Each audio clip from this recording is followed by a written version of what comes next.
Ceci est un livre audio autogénéré par Google. Remerciements.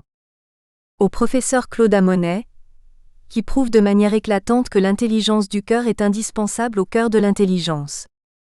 À Isabelle Henkins, l'alpha de ce projet, pour son enthousiasme redoutablement contagieux. Préface. Le récit d'Yves Veuillet est très remarquable. Familier de la rééducation et de la lutte contre l'exclusion des personnes en situation de handicap, ayant côtoyé quantité d'aventures analogues, je suis émerveillé et ému par la lecture d'un récit aussi réaliste et positif. Ce livre n'est pas le premier qui traite du plongeon, Marc Maury Le plongeon vers la vie 2002, ou du virage qui, en une fraction de seconde, vous fait découvrir que le monde qui vous entoure est en fait truffé d'obstacles qui vous renvoient l'image de la normalité alors que c'est ce monde-là, notre monde à tous précisément, qui n'est pas normal. Il est conçu pour un type bien particulier de bipède humain adulte, pas trop petit, pas trop grand ni trop gros, apte rapidement à voir, entendre, raisonner, s'exprimer face à un réseau d'obstacles naturels ou imaginés par l'homme, escaliers, trottoirs, passages étroits, portes trop lourdes, panneaux difficiles à lire, parcours mal explicités. Ce voyage initiatique vers la découverte des situations de handicap et la reconquête d'une nouvelle liberté, Yves Veuillet nous le fait revivre en nous accompagnant, patiemment et avec beaucoup de compréhension pour nos étonnements et nos ignorances d'une façon que je n'ai jamais rencontrée jusqu'ici dans des ouvrages semblables. Le récit de son parcours de l'accident à la vie réveille en moi très fortement l'image de mon ami Gérard Siproche, lui-même paraplégique et épris de liberté, qui maniait l'humour et l'autodérision dans un style analogue à celui d'Yves Veuillet. Le livre se lit avec facilité, car il est très bien écrit dans un langage imagé, souvent drôle, parfois cru, un peu dans le style de Céline, toujours tendre, exprimant l'énorme réserve d'amour de l'auteur. Il sait avec brio nous faire partager en enrobant son émotion dans des mots parfois provocateurs, jamais déplacés, son quotidien de personne paraplégique, pour reprendre le langage médical stigmatisant. L'épisode du Lee Striker anti-escar, qu'il appelle Croque-Monsieur, exprime bien une rigueur thérapeutique très orthopédique, qui a dominé un certain temps tant dans le domaine des complications de la peau que dans celui des problèmes organiques, escar, souffrance rénale, qui était redouté des médecins qui écrivaient jusque dans les années 1950 que la survie avec une paraplégie leur paraissait impensable. Tout ceci a bien changé et les pratiques quasi-rituelles se sont humanisées. Reste la vraie question. Au-delà de la survie, comment vivre avec une paraplégie dans un monde qui n'est pas a priori fait pour ça? C'est là qu'Yves Veuillet pose avec beaucoup de talent toutes les vraies questions. Tout d'abord, au niveau du soin, il y a l'attitude des professionnels de la santé. Tous formés à la maladie, ils ne sont pas encore adaptés au handicap et à la réadaptation, même ceux qui ont fait le choix d'en faire leur métier. La majorité d'entre eux continuent à raisonner en termes de déficience, ce qui n'est pas sans rappeler l'archaïsme dévalorisant de l'infirmité. Le langage négatif en in et en de reste trop courant dans les lieux de la réadaptation. Les médecins en particulier n'ont pas encore adapté leur langage à cette réalité nouvelle qu'est la valorisation, la positivation des capacités existantes chez une personne en situation de handicap du fait d'une maladie ou d'un traumatisme lésant son corps et bousculant sa subjectivité, c'est-à-dire sa perception de soi, de son environnement, des autres et du sens de sa vie. Ceci est très bien exprimé dans l'analyse du mot rééducation, lorsqu'Yves Veuillet insiste, à l'instar de mon ami le professeur Andrzej Seyfried de Varsovie, ancien expert à l'Organisation mondiale de la santé avec qui j'ai beaucoup partagé professionnellement. Il y a évolution puisque l'on parle fréquemment, dans nos réunions scientifiques de médecine de réadaptation, d'éducation thérapeutique. Le mot résiduel thérapeutique étant bien entendu, de trop. La mutation de la maladie au handicap chez les médecins rééducateurs n'est pas encore faite. Le service de rééducation ou le centre de réadaptation sont des lieux de passage de la maladie au handicap. On y rentre malade ou blessé, on en ressort avec des situations de handicap à vivre.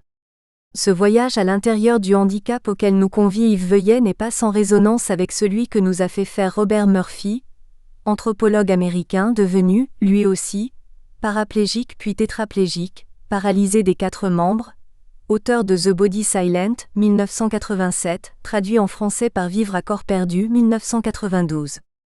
Silence du corps, comme le raconte très bien Yves Veuillet, qui ne répond pas aux injonctions de bouger, qui ne transmet pas la sensation du contact des mains du kinésithérapeute ou physiothérapeute qui le mobilise. Il faudra remplacer ce corps perdu par une autre façon d'être entier, comme ce tribun fantastique, cousin influent du roi du Maroc et médecin, le déclarait en 1992 avec véhémence, montrant son orbite vide à une salle remplie de personnes en situation de handicap, à la foire exposition de Casablanca lors du colloque organisé par l'Amicale marocaine des handicapés. Vous êtes des hommes entiers, j'ai un œil en moins mais je suis entier, vous êtes entiers, nous sommes tous des humains. Tout au long du récit, Yves Veuillet nous explique comment il redevient lui aussi un homme entier. Au-delà des problèmes, déjà complexes mais surmontables, de la vie au quotidien avec un corps paraplégique, Yves Veuillet nous adresse deux messages essentiels sur ce que sont encore aujourd'hui les deux obstacles principaux à l'inclusion des personnes en situation de handicap et singulièrement, mais non exclusivement, des personnes avec des lésions médulaires. L'accessibilité et la sexualité. Deux sujets tabous dans des sociétés sous l'emprise de l'ordre architectural et urbanistique, et de l'ordre sexuel.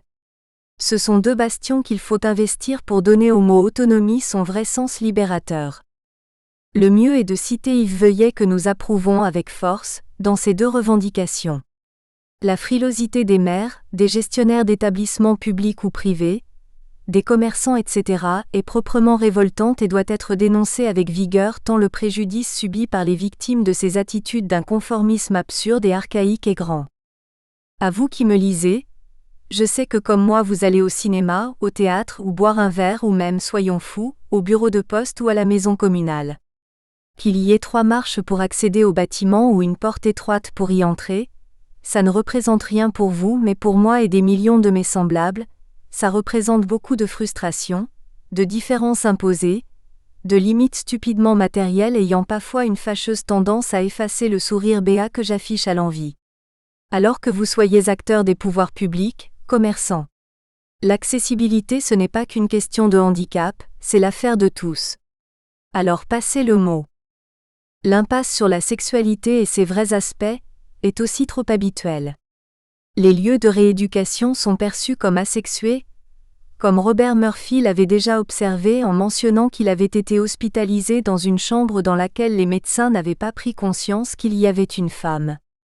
C'est encore lui qui exprima le regret que les médecins qui le rééduquaient et s'occupaient fort bien de son autonomie avec le fauteuil et de ses fonctions vésico-sphinctériennes, ne lui eussent jamais posé la question « Qu'est-ce que cela vous fait d'être tétraplégique ?» La sexualité étant exclue des conversations. Elle tient pourtant une place essentielle de la vie d'une femme et d'un homme comme l'a très bien écrit Teilhard de Chardin. L'amour est la plus universelle, la plus formidable des énergies cosmiques. Socialement on feint de l'ignorer dans la science, dans les affaires, dans les assemblées, alors que subrepticement il est partout. Immense, ubiquiste, et toujours insoumise, il semble qu'on ait fini par désespérer de comprendre et de capter cette force sauvage. L'amour, 1997. Et dans les mots d'Yves Veuillet. Est-ce que je pourrais encore plaire ? Et son corollaire ? Et si oui, on fait comment pour faire l'amour sans bouger les jambes ? Et la sensation, ressentirais-je encore quelque chose ? Et elle ? Elle grimpera au rideau ou elle réprimera à grand-peine un bâillement ? Voici des questions bien primordiales, mais à qui les poser ? Si j'ai une interrogation sur ma circulation sanguine, aucune pression culturelle ne m'empêchera de poser la question à ces bons docteurs, mais dans le cas de la gaudriole, il en va tout autrement. Les médecins qui venaient me voir dans ma chambre lors des consultations me demandaient « Alors comment ça va aujourd'hui ? Prêt pour la kiné ? Il faudrait manger un peu plus. » Jamais aucun ou aucune ne s'est pointé pour poser les questions suivantes. Alors bien l'érection du matin ? Et la drague dans les couloirs ça va ? Vous avez tourné la tête à combien de femmes aujourd'hui ? 1 ou 2 médecins au centre de rééducation pouvaient répondre à mes questions sur la qualité de l'érection et de l'éjaculation, ou sur mes possibilités d'avoir des enfants, en tout cas d'un point de vue scientifique, technique. Quand on nous apprend à monter des bordures avec notre chaise, il y a un kiné avec nous. Quand on s'entraîne à rentrer son fauteuil dans la voiture, il y a un ergothérapeute avec nous. Quand on doit réapprendre à faire l'amour, qui nous aide? Qui nous guide? Qui nous éduque? La réponse est d'une clarté aveuglante, nobody, que dalle, rien, peau de balle.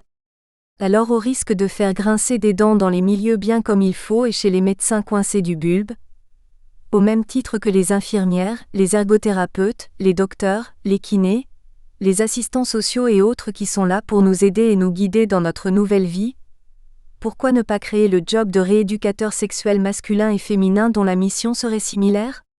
Oui, c'est trivial, oui, c'est choquant, oui, c'est inconvenant. Mais non, disons-nous, ce n'est pas choquant, c'est la vraie réalité à respecter des êtres et des choses. Ces propos vigoureux d'Yves Veuillet nous aident à mieux comprendre les fossés qui existent entre les personnes en situation de handicap et celles qui les soignent. C'est ici que le témoignage d'Yves Veuillet prend toute sa valeur pour tout. Les personnes concernées par les mêmes problèmes que lui, les professionnels et étudiants futurs professionnels de la réadaptation qui doivent tous lire ce livre avant de se lancer dans le métier ou pour continuer à le faire, mais aussi, bien entendu, les commerçants et les responsables que nous avons élus pour plus de fraternité mais aussi d'égalité et plus encore, de liberté sans laquelle l'homme n'est pas l'homme. Professeur Claude Amonet. Médecin spécialiste de médecine physique et de réadaptation. Docteur en anthropologie sociale, ex-expert handicap et réadaptation. Inscrit au tableau à l'Organisation mondiale de la santé. Ex-directeur de l'UFR Communication et insertion dans la société. Université Paris 12. Expert médecine de réadaptation, agréé par la Cour de cassation. Médecin à l'Hôtel-Dieu de Paris. 1. Virage tout droit. J'aurais dû accepter. J'aurais dû aller manger chez mon pote comme il me l'avait proposé, après avoir assisté à son match de tennis. Mais non, je rentre chez moi, j'ai dit. J'ai démarré ma 250 cm3, soleil et ciel bleu et route calme bordée d'arbres, peinard. Enfin presque, des graviers dans un virage, la roue arrière qui dérape, le virage se transforme en ligne droite avec atterrissage plutôt brutal dans un fossé 4 mètres plus bas. Trou noir. Rideau. Ma bécane n'était pas trop abîmée, juste la fourche et le guidon tordu m'a-t-on appris plus tard. Moi j'ai eu moins de chance qu'elle. Enfin c'est ce que j'ai compris quand je... Nous espérons que vous avez apprécié cet aperçu. Pour continuer à écouter ce livre audio sur Google Play Livres, utilisez le lien dans la description de la vidéo.